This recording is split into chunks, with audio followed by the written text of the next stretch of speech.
கடவுள் நம்பிக்கை அதிகம் உள்ளவர்களுக்கு நெற்றியில் திருநீறு எப்படி பூச வேண்டும், அதை எந்த விரலால் பூச வேண்டும் என்பதை பற்றி இந்த பதிவில் காணலாம். விபூதியை மோதிர விரலால் பூச வேண்டும்.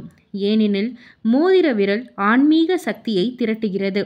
மேலும் இதன் மூலம் விபூதி பூசுவதால் சாமியின் அருள் கிடைக்கும் என்று நம்பப்படுகிறது.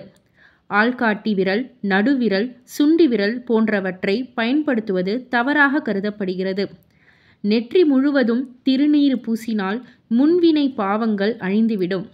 நெஞ்சுக்குழியில், நாடி மண்டலத்தில் விபூதி பூசினால் இறைவன் அருள், ஆன்மீக சக்தி அதிகரிக்கிறது.